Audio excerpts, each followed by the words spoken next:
अस्सलाम वालेकुम नाज़रीन, आप देख रहे हैं प्रोग्राम काशिफ अब्बासी के साथ इस्लामाबाद स्टूडियो से। आज कायद-ए-आज़म मोहम्मद अली जिन्ना का यौम विलादत है और आज हम मजबूर हैं ये सोचने पर कि कायद-ए-आज़म ने जो ख्वाब देखा था इस मुल्क के लिए, इस मुल्क के इदारों के लिए, इस मुल्क की वर्किंग के लिए, किस हद तक वो ख्वाब हमारा पूरा हो पाया है। बार बार उन्होंने बात की, जब भी उनकी बहुत सी तकरीरें मेरी नजर से गुजरी, उन्होंने बार बार इदारों की बात की और ये बार बार कहा कि पार्लियामान सुप्रीम इदारा है और दूसरे तमाम इदारे सबसर्वियंट, कम अज कम फौज को यही कहा कि सबसर्वियंट इदारा है, उसका सिविल सर्वेंट्स हैं ये लोग और पार्लियामेंट के तमाम अहकामात मानने के पाबंद भी हैं। लेकिन क्या वजह है कि आज 2008 आ गया है खत्म होने को और आज भी ये मुल्क में बार बार हम ये लड़ाई सुनते हैं कि सुप्रीम कोर्ट और शायद पार्लियामेंट का आपस में तसादम हो सकता है, फौज बार बार टेक ओवर कर लेती है। क्यों मजबूत नहीं कर पाए हम इन इदारों को आज इतने साल गुजरने के बाद भी, जबकि खाका हमारे सामने बहुत शुरू में आ गया था कि इदारों की शक्ल सूरत किस किस्म की होनी चाहिए। इस पर बात करेंगे अपने आज के प्रोग्राम में। मेहमानों का तारुफ करा दें, सेनेटर हाजी मोहम्मद अदील साहब सेनेटर हैं और सीनियर वाइस प्रेसिडेंट अवामी नेशनल पार्टी के, उनके साथ सरदार मेहताब अहमद खान साहब मेंबर कौमी असेंबली, साबिक चीफ मिनिस्टर रह चुके हैं सूबा सरहद के, पाकिस्तान मुस्लिम लीग नून के साथ, और इरफान सिद्दीकी साहब सियासी तज्जिया निगार भी हैं। आपसे शुरू करता हूँ हाजी साहब, अगर मुल्क के हालात देखें और अब भी ये बात हो रही है, अभी हफ्ता 10 दिन पहले बात हुई कि इदारों का तसादम हो सकता है, इदारों की अपनी जो बाउंड्रीज हैं, क्या हम अब तक डिफाइन नहीं कर पाए कि कौन सा इदारा किधर होगा? फौज का जब दिल करता है टेक ओवर कर लेती है, क्यों ये हम पार्लियामेंट को खुसूसी तौर पर मजबूत नहीं कर पाए अभी तक? हमारी बदकिस्मती है कि हम पार्लियामेंट को मजबूत न कर सके, आइन को इदारों पर तस्लीम न करा सके। हमारे बहुत सारे इदारे हमारे आइन को तस्लीम नहीं करते हैं। फौज की मिसाल है, जब जी चाहा उन्होंने आइन को फलांग कर पार्लियामेंट पे कब्जा कर लिया, पार्लियामेंट बंद कर दी गई। फिर बदकिस्मती से जो दूसरा इदारा है जिस पे लोग ज्यादा ट्रस्ट करते हैं वो सुप्रीम कोर्ट है, हमारी जुडिशरी है।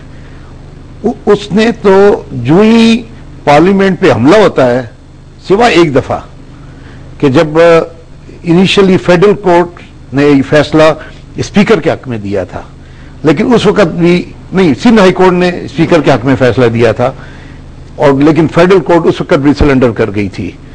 वो 200 केस और वो केस है हमारी। फिर वो जुडिशरी जो है, जो ही पार्लियामेंट पे कब्जा किया जाता है, पार्लियामेंट को बंद किया जाता है, वजीर आजम को कैद किया जाता है, किसी को फांसी दी जाती है। हमारी सुप्रीम कोर्ट सल्यूट करती है फौज को। बदकिस्मती से हमारी फिर अदालतों ने अवाम का साथ नहीं दिया, पार्लियामेंट का साथ नहीं दिया, कॉन्स्टिट्यूशन का साथ नहीं दिया, बल्कि फौज को वो रास्ते दिखाए। किसी ने तो आइन में तरमीम करने का भी इख्तियार बिन मांगे दे दिया, किसी ने कहा आप 3 साल तक रहें, किसी ने कहा इंडेफिनिट पीरियड तक रह सकते हैं। तो फिर फौज के सामने सुप्रीम कोर्ट निहायत ही कमजोर रही। ये सुप्रीम कोर्ट जब पार्लियामेंट मौजूद होती है, जब कॉन्स्टिट्यूशन की हुकूमत होती है, मुंतखब हुकूमत होती है, तो सुप्रीम कोर्ट ताकतवर हो जाती है। और अब तो आपने देखा है कि एक सुप्रीम कोर्ट के जज ने पार्लियामेंट की कार्रवाई में मुदाखलत की है।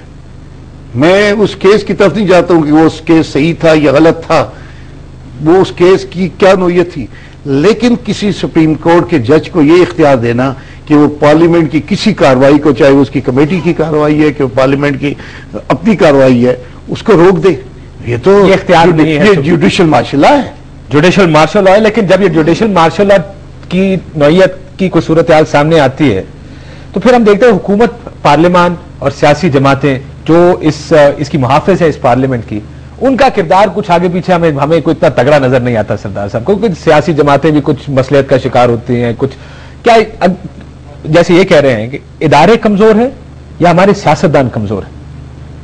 बहुत शुक्रिया आपका।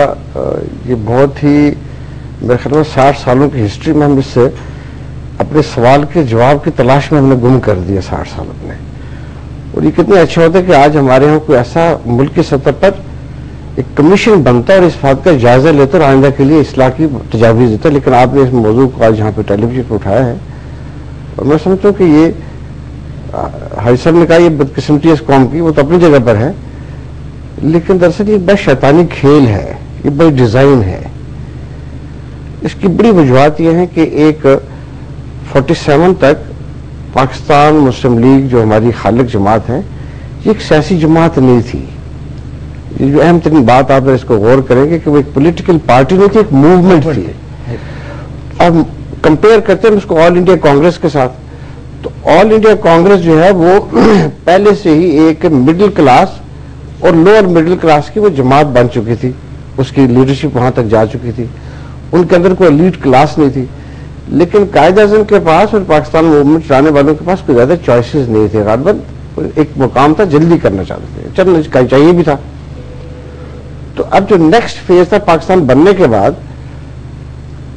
جو قائد اعظم کی صحت تو خراب تھی، سب جانتے ہیں، اور ان کو پتا تھا کہ میری بھی ایک آخری لمحات ہیں. اب وہ ایک ملک تو دے گئے، اس سیاسی جماعت کو جو اب کنورٹ ہونا چاہیے تھا اس موومنٹ کو سیاسی جماعت میں، وہ بدقسمتی سے نہ ہو سکا اور وہ سازشوں کا شکار ہوگی. اور ساتھ ہی جو قابل ذکر بات ہے، اور میں سمجھتا ہوں کہ اس پہ بڑا غور کرنے کی بات ہے، کہ قائد اعظم جو فاؤنڈنگ فادر ہے، بابائے قوم ہے، ان کی پریزنس میں he was the most respected leader at that time. Civilian authority کو ریپرزینٹ کر رہے تھے. پہلی ڈیفائنس اگر سویلین اتھارٹی کی ہوئی تو وہ 1948 میں ہوئی، یعنی ان کی اپنی موجودگی میں، کہ جب پاکستان کی آرمی کمانڈر ان چیف نے ان کی حکم ماننے سے انکار کر دیا، فوج بھیجنے سے انکار کر دیا انہوں نے کہا. تو دیٹ واز اے ڈیفائنس. وہ انکار نہیں تھا معمولی بات، وہ ایک سویلین اتھارٹی اور اس شخصیت کی جو پاکستان کی محترم ترین بابائے قوم تھے، اس کی ڈیفائنس کی گئی. کیا وہ ڈیفائنس آج تک ہم دیکھ رہے ہیں؟ آج تک ہم اس کی قیمت ادا کر رہے ہیں. اور یہ ڈیفائنس واز ناٹ سمپل. یہ ڈیفائنس کے پیچھے بڑی کہانی ہے، اور میرے خیال میں عرفان صدیقی صاحب اس پہ زیادہ غور کر سکیں گے. اگر بنیاد سیاسی جماعتیں مضبوط ہوتی تو شاید ملک میں وہ حالات نہ ہوتے جو اب ہیں کہ ہر ادارہ ایک مختلف جانب دوسرے کو کھینچنے کی کوشش کر رہا ہے. کیا بنیادی وجہ سیاسی جماعتوں کی کمزوری ہے؟ کاشف، یہ بنیادی وجہ تو ہے، لیکن میرا خیال یہ ہے کہ سردار صاحب نے جو بڑی تفصیل سے ایک پورا ہماری 60 ایئرز ہسٹری کا ایک چھوٹا سا خلاصہ پیش کیا ہے. میں آپ سے یہ کہوں گا کہ ادارے ان ملکوں میں مضبوط ہوتے ہیں جہاں پہ انڈیویجولز کمزور ہوتے ہیں، جہاں پہ ڈکٹیٹرز نہیں ہوتے. ہمارے یہاں المیہ کیا ہوا، جیسے سردار صاحب نے کہا کہ 56 تک 9 سال تو آئین ہی نہیں بنا، ایک افراتفری کا ماحول رہا، ہم ایسٹ پاکستان کے مطالبات کو پورا نہ کر سکے، آئین نہ بن سکا، قائد اعظم چلے گئے. اس کے بعد جب 56 میں آئین بنتا ہے اور یہ طے ہوتا ہے کہ 1958 میں الیکشن ہو جانے ہیں، اور الیکشن کے حاجی صاحب کو یاد ہوگا کیا لمبے لمبے جلوس نکل رہے ہیں، اور خان عبدالقیوم خان لیڈ کر رہے ہیں، اور یہ ایک سما بن گیا. اس کے بعد مارشل لا نافذ ہوتا ہے 58 کے اندر. اب یہ پہلا ایک عمل ہے، سیاسی عمل اس کو میں کہتا ہوں، یعنی فوجی عمل ہے لیکن سیاسی عمل میں اس لیے کہتا ہوں کہ سیاست کے اوپر جمہوریت کے تو کوئی اثرات تھے ہی نہیں. جمہوریت کا تو کوئی نمونہ کار موجود ہی نہیں تھا اس وقت تک. پہلا نمونہ کار جو پاکستان کو ملا وہ مارشل لا کا ملا، وہی ایک سیاسی نظام بنا، اور اسی ایک انڈیویجولزم کے نیچے، ڈکٹیٹرشپ کے نیچے ہم پروان چڑھے. یہ ڈکٹیٹرشپ تقریباً 13 سال جاری رہتی ہے. پہلے 11 سال وہ آتے ہیں، پھر وہ آ جاتے ہیں. تو 13 سال ایک نظام، ایک قوم ابھی پیدا ہوئی ہے، ابھی اس نے آئین بھی نہیں بنایا، اور جو پہلا نقشہ کار اسے ملتا ہے، جو پہلا نظام ملتا ہے، جو پہلا سسٹم ملتا ہے، اس میں ادارہ کوئی نہیں ہے، اس میں آئین کوئی نہیں ہے، اس میں ایک فرد واحد ہے، مطلق العنان ہے، سارے اختیارات کا منبع ہے، سارے اختیارات کا مرکز ہے. 62 میں جو انہوں نے اپنی مرضی کا ایک آئین دیا تھا، اس کو کہا گیا تھا کہ جی یہ لائل پور کا گھنٹہ گھر ہے، کہ جدھر سے دیکھو ان کا اپنا جلوہ نظر آتا تھا اس کے اندر. ابھی تک ہم لائل پور کے گھنٹہ گھر سے نکلے نہیں ہیں. وہ 13 سال کا جو کانسیپٹ دے گیا ہے نا پہلا ڈکٹیٹر، وہ 13 سال کا کانسیپٹ آج تک موجود ہے. اور اس کے اثرات یہ ہیں کہ نہ صرف ڈکٹیٹرشپ بار بار آتی رہی. دیکھیں نا 73 میں جب پاکستان 2 لخت ہو گیا اور تنکے جوڑ کے ہم نے آشیانہ بنانا شروع کیا، ایک نیا آئین بنایا، بڑے ڈرے سہمے انداز میں ہم نے کچھ فیصلے کیے. ان میں ایک فیصلہ یہ تھا کہ آئندہ اگر کوئی شخص یہ حرکت کرے گا، فوجی انقلاب لانے کی کرے گا، تو وہ ٹریزن کا مرتکب ہوگا کلاس 6 کے اندر، اور ہم اسے کڑی سزا دیں گے. یہ 1973 میں ہم نے لکھا. پاکستان ٹوٹنے کے بعد رنج و علم کے اس منظر